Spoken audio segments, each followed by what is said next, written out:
My next question was, like, your characters, like, what's it like going into every single character, because they're all different? It's very different. Sometimes I don't know where the voice is going to come from, actually. Like on a day like today when my voice sounds like this, I'm like,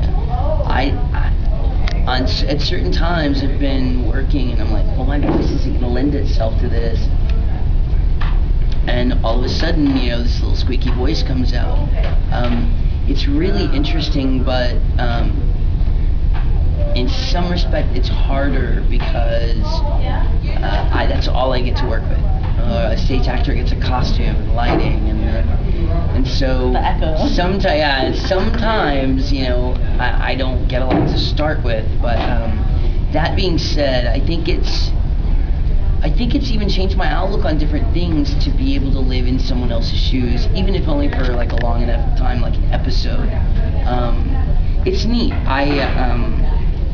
I think some of my characters could teach me a lesson or two, like Heihachi in Samurai 7, or even Koyuki and Beck. I think there's a lot of people that could learn from Koyuki.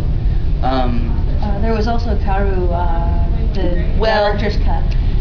Kaoru, to make a big deal about Kaoru is like opening a can of worms. Yeah, it's Ava.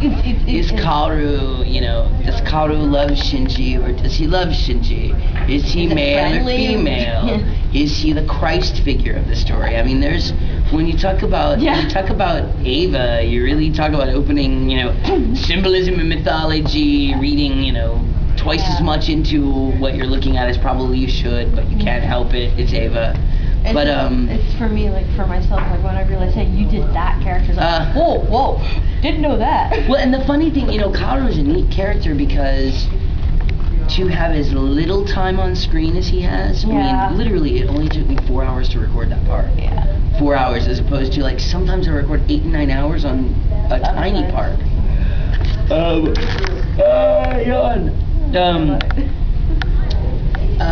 To be on screen as little time as he is so remembered. He's such a well-remembered character. It's such a, talked about character. Well, in my case, it's not because the whole gay things or anything like that. It's because he had a deep thinking process. Well, mine is his total sacrifice and his alien nature. Like, while people around him are very crazy, Kaoru looks like the person that never runs. Like no matter what he's doing, he's just like, just kind of walking.